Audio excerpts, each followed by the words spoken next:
नमस्कार। आज हम बात करेंगे अर्धवार्षिक परीक्षा 2024-25 के नमूना पत्र 2। सब्जेक्ट हमारा भौतिक विज्ञान है, क्लास 11, पूर्णांक 50 का होगा। आपका जो टाइमिंग होगा एग्ज़ाम का वो 3 घंटे 15 मिनट होगा। कुछ ऐसे रूल्स हैं जो आपको फॉलो करने हैं, आप देख लेना ध्यान से, ठीक है। जो हमारे MCQs और छोटे क्वेश्चंस हैं, शॉर्ट वेरी शॉर्ट, जिनको हम अभी यहाँ पे कर देंगे। रिमेनिंग जो क्वेश्चंस होंगे उनके वीडियोस हम आपको डिस्क्रिप्शन के लिंक में दे देंगे, ठीक है। सबसे पहले जो हमारा सवाल है ये है कि वंडरवाल समीकरण, ये दे रखी है आपको। वंडरवाल समीकरण RT से B का विमीय सूत्र होगा, यानी आपका B का विमीय सूत्र पूछा है। और फिर PVR को बता रखा है कि यहाँ पे P दाब है, V आयतन है, R क्या है आपका गैस नियतांक है। तो ऐसे सवाल जब कभी भी आते हैं तो आप चीज़ ध्यान रखना कि जो जिनको प्लस किया जाता है उनकी एक समान घात होती है, तभी प्लस होते हैं, अदरवाइज उनको प्लस अपन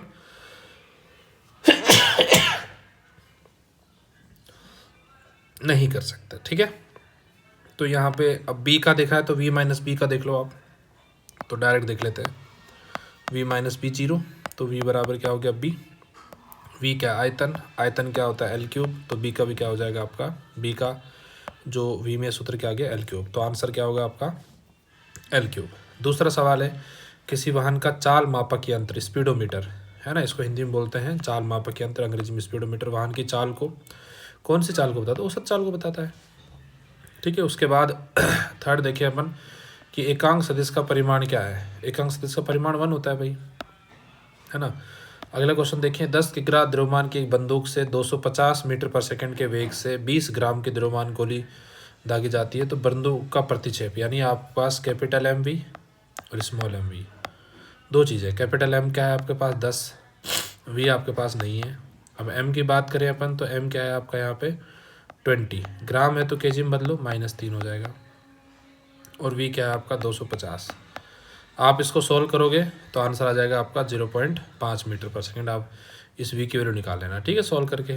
ताकि मैं डिटेल में नहीं जा रहा हूँ, बस मैं सिर्फ आपको बता रहा हूँ ओवरव्यू। मेरा यहाँ पर उद्देश्य है कि आपको एक क्वेश्चन पता चल जाए। छोटे क्वेश्चन इसलिए सोल्व करा रहा हूँ ताकि आपको थोड़ा दिक्कत नहीं हो इनको ढूंढने में, आंसर ढूंढने में। तो F आपको दे रखा है, D दे रखा है, इनके बीच कोण। तो देखो cos थीटा का फॉर्मूला आप सब जानते हो क्या होता है, F vector dot D vector, F vector dot D vector आपका इसका फॉर्मूला होता है। इसका यूज़ करें अपन तो ये D वेक्टर अपॉन यहाँ पे F वेक्टर का मैग्नीट्यूड होगा और D वेक्टर का मैग्नीट्यूड होगा। तो F डॉट D निकालें तो 3 15 प्लस 16 माइनस 15। देखो 3 को अपन ने 5 से गुणा किया 15, 4 को अपन ने 4 से गुणा किया 16, 3 को अपन ने 3 से गुणा किया, लेकिन माइनस था तो -15, ये तो कट जाता है। और देखो इसका मैग्नीट्यूड निकालना है, 3 का स्क्वायर 9, 4 का स्क्वायर 16, 16 और 9 25 और 5 25 और 50, तो √50, इसका √50 का सोल्व करोगे तो क्या आ जाएगा 16/50। इसको सोल्व करोगे, जब आप इसको सोल्व करोगे तो आंसर आ जाएगा आपका cos 0.32, ठीक है। अगले सवाल को अपन देखते हैं, 6th वाले को। तो यहाँ पे आपका आंसर क्या ये कह रहा है कि कोणीय संवेग की परिवर्तन की दर 4 गुना कर दी जाए तो बल आघूर्ण पर क्या फर्क पड़ेगा। सीधा सा सूत्र है इसका भाई, टो इज इक्वल टू होता है dl/dt। अब इसको अगर कह रहा है कि 4 गुना कर देगा तो आपका टो भी ऑटोमेटिकली कितने गुना हो जाएगा, 4 गुना हो जाएगा, ठीक है। अगला सवाल है कि बल आघूर्ण और कोणीय संवेग में वही संबंध है, ठीक है भाई। तो त्वरण वेग तो सूत्र संबंध की बात करें तो A = dv/dt होता है, ये तो है ही नहीं। द्रव्यमान जड़त्व आघूर्ण में I = mr², ये भी नहीं।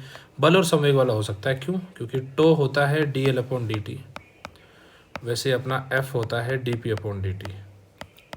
देखो इसमें आपको रियलिटी दिख रही होगी, काफ़ी समानता है।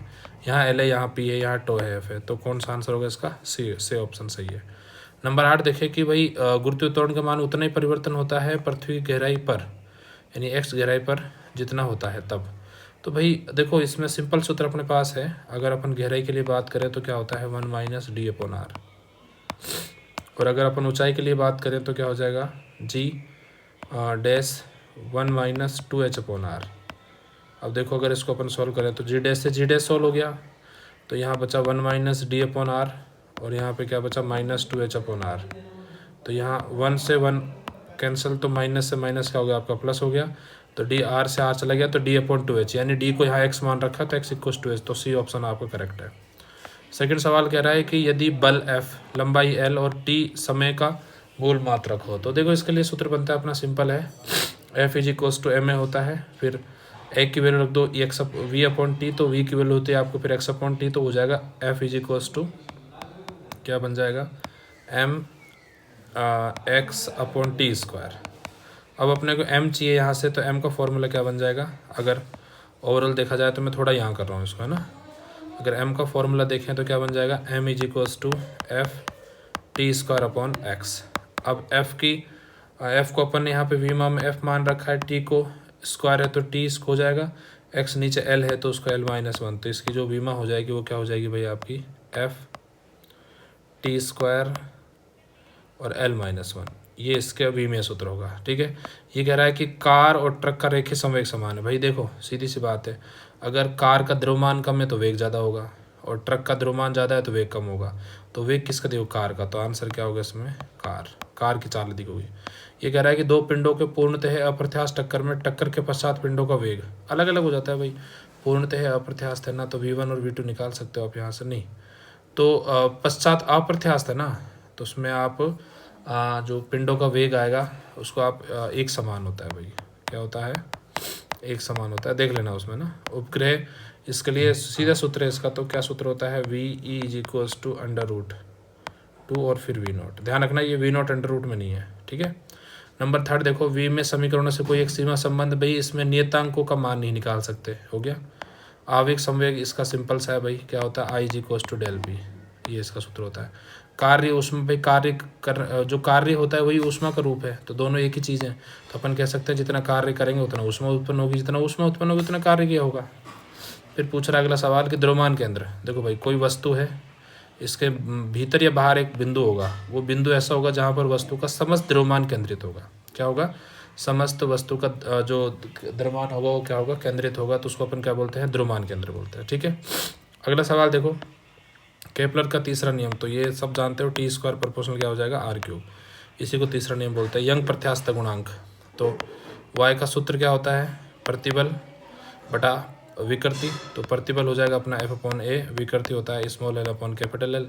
इसको आप सोल्व करोगे तो क्या हो जाएगा f capital L upon a small l, ये होता है हमारे यंग प्रत्यास्थ गुणांक। पास्कल का नियम का मतलब है कि हम किसी भी वस्तु या कोई भी ऐसा द्रव है जिसमें दाब लगाते हैं, तो दाब जो लगाते हो आप वो उस वस्तु के समस्त भाग में एक समान रूप से वितरित हो जाता है।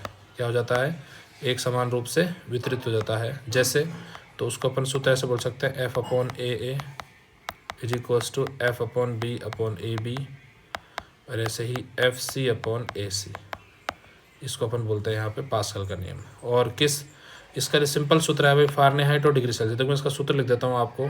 अगर हम बात करें फ़ारेनहाइट की और डिग्री सेल्सियस की, तो डिग्री सेल्सियस का तो आपका ये बन जाएगा, है ना, और यहाँ पे आ जाएगा आपका T-32 अपॉन 180। आप इसमें सॉल्व कर लेना, टी का जो आंसर आएगा वो लगभग 40 के आसपास आएगा, तो इसका आंसर होगा।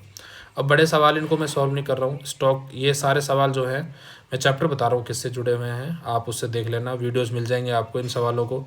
इनमें से कोई सवाल आपसे नहीं होता है और वीडियो आपको नहीं मिलता है तो आप मुझे कमेंट कर देना, मैं आपको ज़रूर आपको इनकी जो आंसर्स होंगे उनकी लिंक आपको भेज दूँगा। ठीक है, तो ये तो पहले सवाल से जुड़ा हुआ है, ये भी पहला चैप्टर से जुड़ा हुआ है आपका मात्रक और जो बीमा वाला चैप्टर है मापन वाला, ये अपना सेकंड चैप्टर से रिलेटेड है।